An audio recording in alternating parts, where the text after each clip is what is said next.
Welcome to the Second Reading Podcast from the University of Texas at Austin. The Republicans were in the Democratic Party because there was only one party. So I tell people on a regular basis, there is still a land of opportunity in America. It's called Texas. The problem is, these departures from the Constitution, they have become the norm. At what point must a female senator raise her hand or her voice to be recognized over the male colleagues in the room?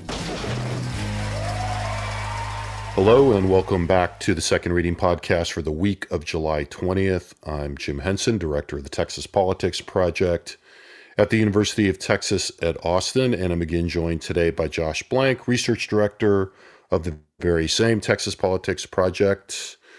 Josh, how are we on this week of the pandemic? You know, I guess okay. I mean, I don't know. I don't know how to say anything other than okay, I guess. Right. Doing fine, better than many, could be better. Yeah.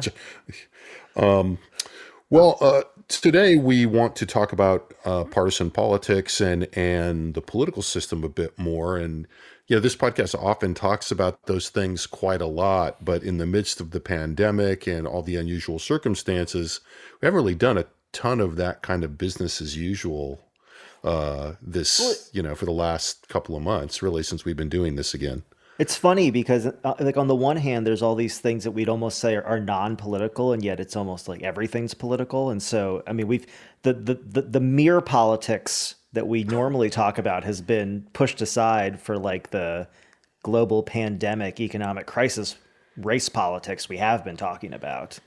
Yes. It has a little bit of the feel, and not that electoral politics are not important, but in terms of some of the more into the weeds, internecine things that we often talk about, the very detailed intercoalitional politics and deep reads of what might be going on and what might be happening, the sense of overall structural crisis seems to make that feel a little bit like the deck chairs on the Titanic. That said, today we want to return to electoral politics a bit, and we flagged some of this last year. I mean, we recorded the last podcast on the day of the runoff elections, and this is one of those pandemic quarantine time things. I mean, it feels to me like that election was a month ago. It felt that way at the end of last week. As I was thinking about what we should talk about today, I was like, I guess that's only been a week and we never did get back to that, although we had written about it a bit, and that could be just the subjective experience of us talking about it a lot. So let's talk about the election, and we want to really focus, at least at the beginning, on the U.S. Senate race, the race for the Democratic nomination, which had come down to a runoff between MJ Hagar, Comptroller Hagar, MJ Hagar. I have to keep reminding myself. Okay, I'll do my best. Who beat Royce West in the runoff, and MJ Hagar is somebody who's not served in statewide office, but had run as a candidate in 2018 in a congressional race in which she came relatively close but failed to unseat a multi-term Republican congressman in John Carter in the area north of Austin. Royce West, multi-term Democratic state senator from the Dallas area. And the outcome was much closer than people expected. Hagar with a little over 52% of the vote, almost 500,000 votes, 498,000 odd. West finished with 47.9%, about 457,500 votes. So total votes in that runoff we'll put at 955, 735, and put a pin on that and come back to it. But this has been an odd race that, for all its importance, and of course the winner in this race will now be the Democratic candidate to face incumbent John Cornyn, who is pretty favored going into this. But the backdrop of this race is, this has been kind of the dog that didn't bark for much of the campaign, in the sense that, as important as it is, it really didn't get a lot of attention. Well, yeah, and I mean, I think Well, I mean, like this, it didn't get a lot of attention from the public. It got a lot of attention from elected officials, and it got a lot of attention, I think, from, the national party organizations and sort of groups that are really focused on electoral politics. But in some ways, I mean, it's kind of funny now. I mean, you sort of said maybe you did this on purpose, but the conversation we had at the top here kind of reflects what happened to this race. You had a bunch of Democrats jump into the race early, and usually what you can find, I mean, I've said this to other people too, is, they say, people call us all the time from various news outlets and say, well, how competitive is Texas? How competitive is that Senate race? And I think I agree with you, Cornyn is still the favorite. But I always say, well, look at what the candidates are doing. And ultimately, this race to be the Democratic nominee originally had, I believe, 11 candidates in the field. And really, for the most part, I would say, there's a couple odd ones in there, but for the most part, pretty high quality candidates. But then that created the part of the challenge, which was, how do you separate yourself in a field of 11 candidates where, 4 or 5 of them could end up being the nominee when it started? And then throw into that, a national political environment that's very noisy and makes it very difficult to focus on, even as localized a race as a Senate race, right? But then combine on top of that, the pandemic, you have a weird election calendar, you have a bunch of candidates who are trying their best in a huge state with a bunch of expensive media markets to introduce themselves to voters. And it's always a challenge for Democrats, but I would say it was an even bigger challenge this time. Well, no, and while there were a lot of talented candidates in that race, there was nobody, with the possible exception of, former Congressman and gubernatorial candidate Chris Bell, that had statewide name recognition. Well, you're right. You're right. Nobody who is Beto O'Rourke or one of the Castros. Right. I mean, So ultimately. So, as we look at the outcome of this race and you look at the county, well, before we get to the details, I guess, I mean, so it turned out that given all that, MJ Hagar was largely seen as the favorite for much of that race. Which was, in part because of that run against John Carter, and in part because fairly early she was, she gained a lot of outside support, most importantly from the Democratic Congressional Campaign Committee, the national level campaign PAC directed by, with lots of money to direct money into Senate races, and yet if you look at those totals, in the end, that race wound up being, much closer than what polling there was suggested it might be, though, all along, as a function of the lack of attention to the race, there were huge numbers of undecideds and huge numbers of people that didn't know who either candidate was. And by huge numbers, in our June poll, we were still in the range of 50% of people saying they didn't have either a favorable or an unfavorable view of each candidate. So when we look at the outcome, it was less lopsided than I think people expected. And so we're all left kind of searching for what the cause of that is, or hypothesizing about what the cause of that is, given the limitations on the data that we're going to have. Right. I mean, I think, ultimately in most things, expectations are so important about evaluating the reality. And Hager had basically entered the race basically with a strategy that seemed to focus on that really tried to elevate the idea that she was the front runner. Ultimately, she didn't focus too much on her Democratic primary opponents until really she got into the runoff with West, and really only at the end of that. She had been focusing on Cornyn from the beginning as if she was the Democratic nominee. She got endorsement and money from, as you said, the DSCC, the sort of national Democratic organization trying to elect Democratic senators early on, much to the chagrin of the other 10 people in the race. So then you have to weigh sort of that set of expectations against, the reality of an almost split decision runoff. But then I also find, and this is sort of something we've been talking about, is you also have to balance that against the fact that it was a runoff in the middle of July. And though it had high turnout for a runoff, which we'll get to, it's really not a large share of voters. I mean, we're really talking about a sliver of the electorate making this decision. And we're really talking about, each candidate's ability to mobilize, again, a very small share of Democratic voters. Ultimately, right. I mean, in the end, for all the, there was a lot of time. And, look, relative to other runoffs, as you say, turnout was high. Right. But at Surprisingly the end, so. what we mean by high turnout is 5%, about 5%, I think was the final round, 5+% of total registered voters, right? Right, which puts you again, again, for Texas, normally a low turnout state, most people who voted in a Democratic runoff since 1990, right? Right. So, I mean, it's a lot of people for a Texas runoff, but Texas runoffs are low turnout affairs. And I think, if anything, the one thing I think that, you have to balance here is, there's a desire to sort of say, boy, where did Hager perform well? Well, she performed well around Travis County in the urban centers, more west, in West Texas. West performed, not surprisingly well, but I'm sorry, I should say West performed well, unsurprisingly, in Dallas, his Right. home political base, which was kind of always expected.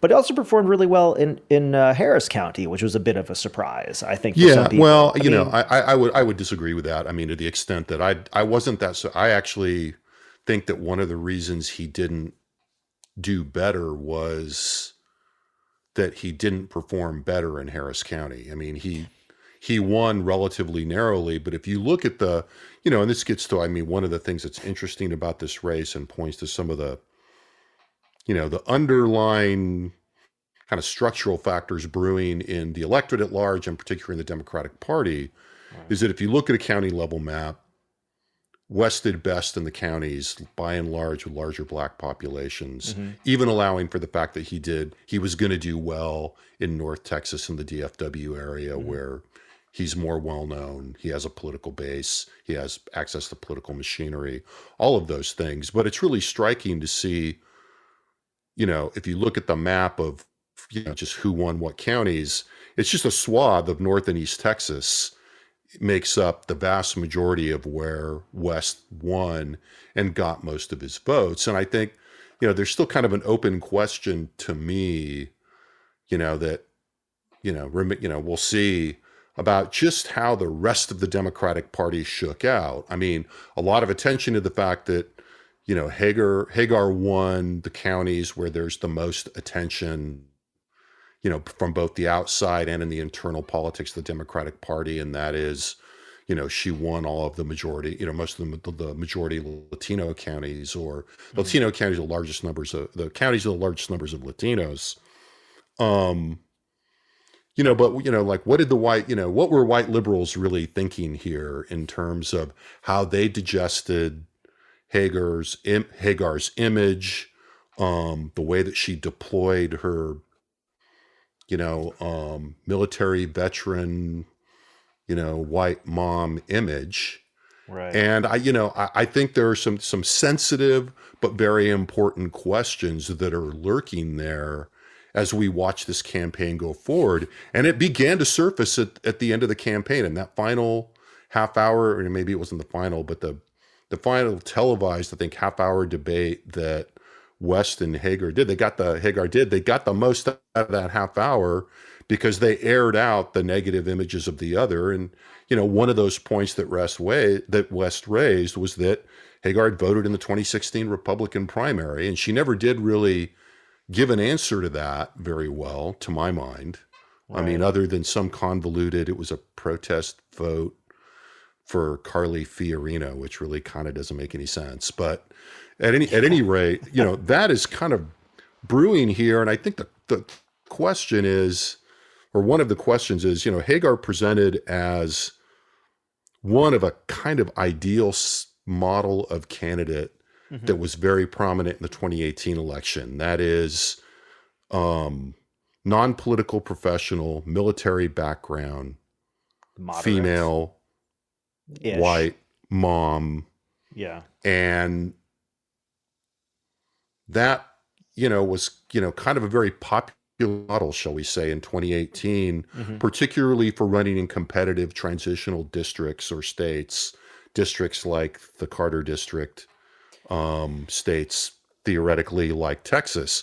Now, with the pandemic going on and a market perhaps for more government expertise and the post-George Floyd racial environment, is that model still, given the factors in the Democratic coalition, is that model still model for the moment? And I don't know. And I go even further than that. I'm not even sure it's the model for Texas. I mean, when I think about, I'd have to think a little bit more deeply about the House seats that flipped here in 2018 from Republican Right. to Democrat. But when I think about, the congressional seats that flipped from Republican to Democrat, it wasn't though Democrats were running, basically a bunch of moderate to center left, veteran white female Right. moms, right? I mean, technically, I think that this has been an ongoing, there's a couple different conversations that intersect here Right. in an interesting way, right?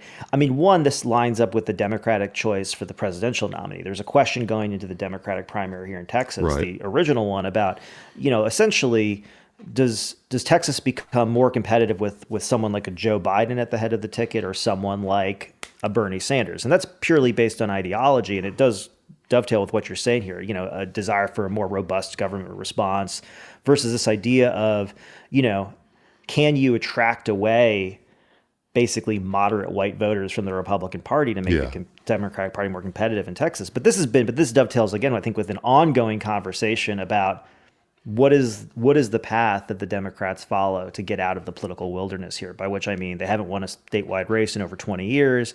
They're, clawing at potentially, being even with with Republicans and the number of seats in the state house, but they're not going to have a majority of state Senate seats. They're not going to have a majority of the congressional Right. seats. So they're trying to get competitive. And there's been this ongoing discussion of, does the Texas Democratic Party become more competitive by riding a wave of increased turnout among young Texas voters who, by and large, are non-white and are More increasingly progressive ideologically. more progressive ideologically and are and then secondarily, there's this other sort of line where he says, no, the Texas Democratic Party becomes more competitive once they start appealing to moderate white voters better. And part of the idea is they can't lose as badly as they're losing with white voters and still be competitive.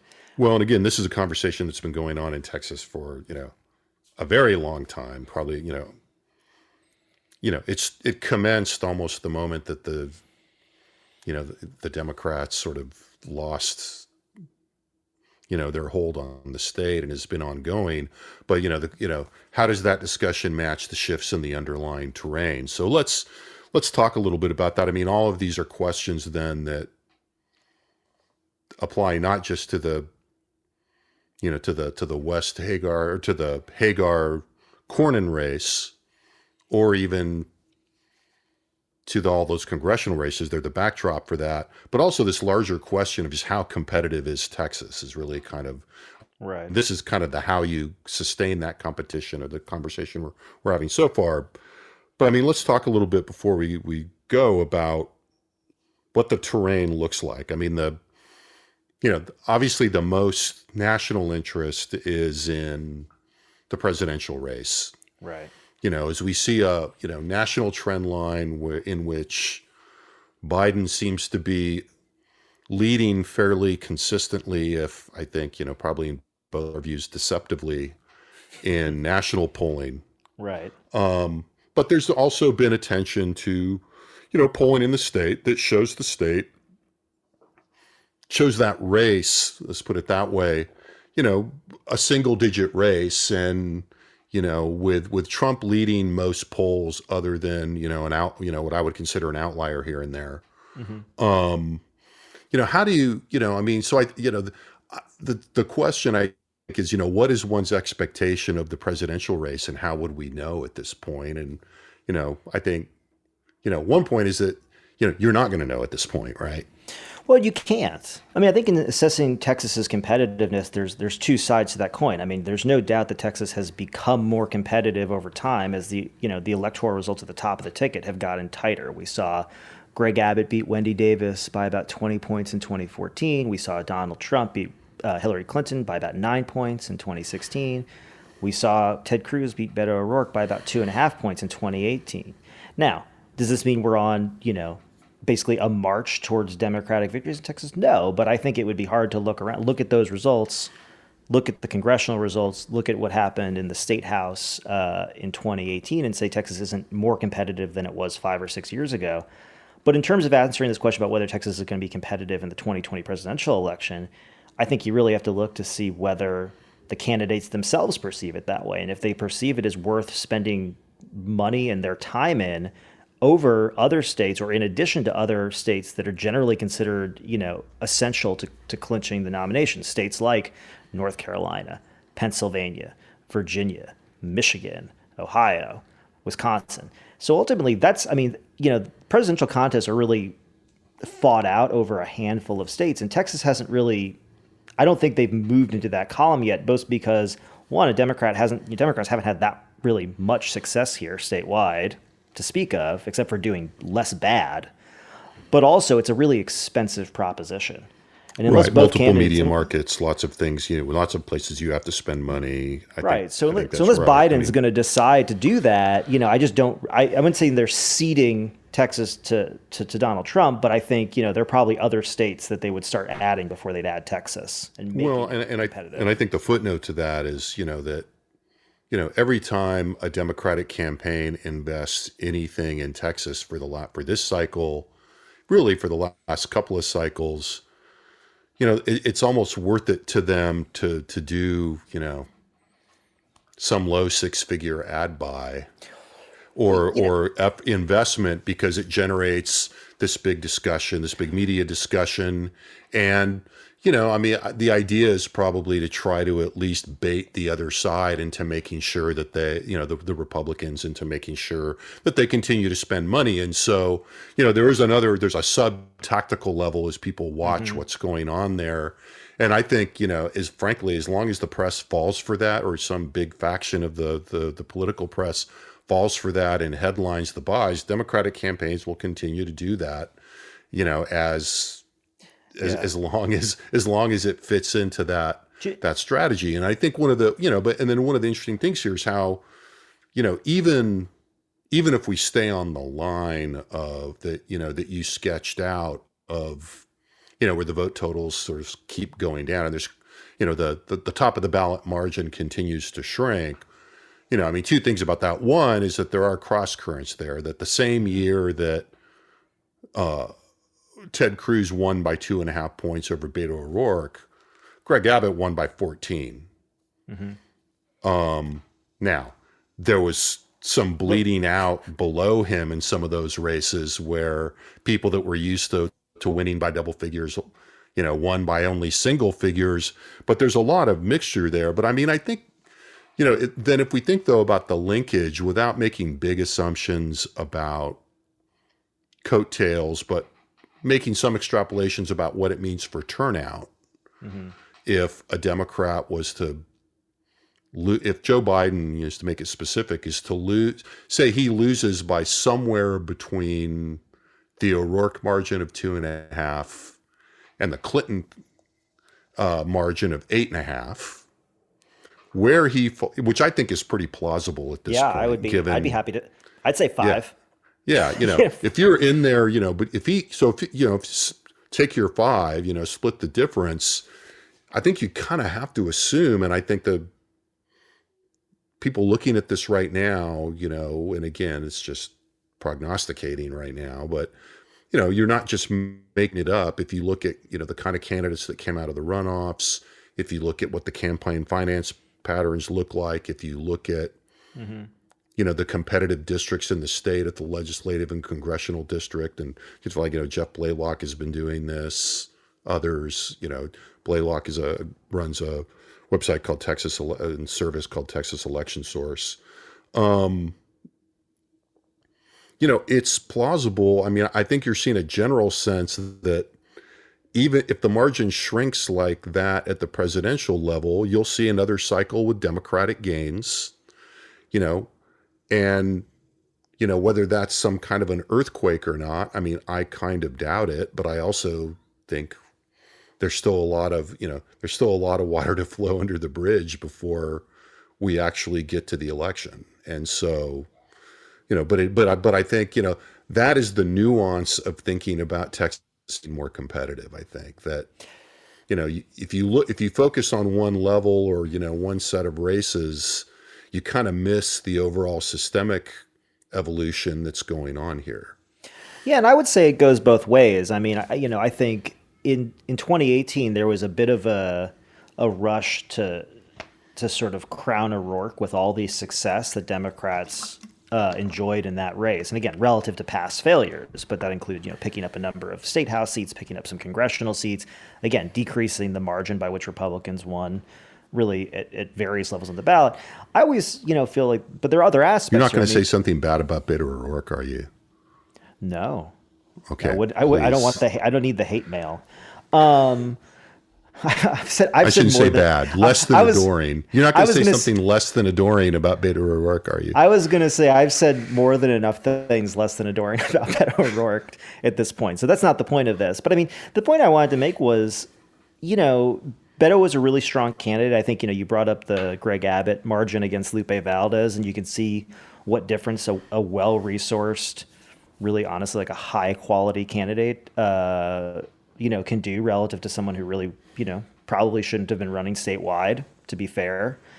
There's a difference there ultimately. But also the other thing is it's a different Democrat. I mean, when I think about this question about competitiveness in Texas, it's also a different Democratic Party. And you've brought this up a couple times, and this has stuck with me too. The idea of an MJ Hager running for a seat, failing, and then turning around and running again right away. The fact that, a guy like Mike Siegel, who came within 5 points of Representative McCall, runs again, doesn't even make it through the Democratic runoff because someone else came in who wanted to take on that seat. I mean, what you're seeing there is both, Democratic candidates, again, committed to turning seats, which is important because ultimately you run an election, you may fail, but doesn't even, just to make sure you were right, doesn't avoid a runoff with Siegel.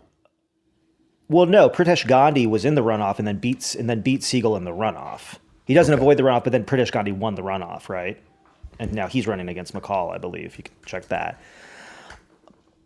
But the point here is that the idea of someone like, again, a Siegel running in a congressional seat, making all these contacts, building up his voter list, and then actually doing it again almost immediately is something that the Democrats can count on. And I think to the extent, as much as Texas Democrats benefited from O'Rourke's candidacy, which they did in spades, the other side of it is the fact that O'Rourke benefited from Democrats actually competing in most state House, most state Senate seats, all the congressional seats. There were campaigns on the ground in all these counties that Beto O'Rourke may have visited 254 counties, but he couldn't visit them all at once. Right. And so before we get too far on this, I just want to flag Siegel won that. Oh, Siegel did win it? Okay. Yeah. My bad. But even so, that's even better for the argument then, I'll say, right? Of course. Which is well, great. That's even better than what I thought. No, but that's the point though. But you have a strong candidate. Strong candidate comes back and wins again and now is going to basically do something that he's done before. It makes him a stronger candidate, right? And that's something that Democrats couldn't count on really for a long time that they can now, and it makes the party more competitive, even absent the presidential level stuff we all focus on. And I just one thing I want to say about the presidential race is, Joe Biden doesn't need to win Texas to become president, but Donald Trump can't lose Texas. Right. And so there's a bit of an asymmetry here in terms of how each would approach the race, how the state, and how the state party would approach it. And they're just, again, it's not exactly the same thing. Whereas, a state like Wisconsin or Michigan, they're both looking at that thinking, I need to win this state to win the presidency. Right. And that's a big difference, I think, in terms of thinking about competitiveness. Yes. Yeah, and I think, we've talked, to the point about, who's running for what, and MJ Hagar moving up to the Senate race and Siegel's success. This is, for years, Democrats have talked about how they don't have a deep enough bench. The bench is getting deeper. Mm-hmm. And whether people will, what decisions people make in that context going forward, that's another facet of the competitiveness. As we, for years we've talked about, what the Democrats lacked in terms of their ability to become competitive, and candidate recruitment was was a big factor, and we'll see how long it takes for that to really cycle through. I think we're already seeing some of the benefits of better candidate recruitment and just more candidates, competing for more races. That's been contributing to all that. I think we're going to wind it up there. We will be back next week. Thanks to Josh. Thanks to our crew in the Liberal Arts Development Studio at the University of Texas at Austin, and we will be back next week.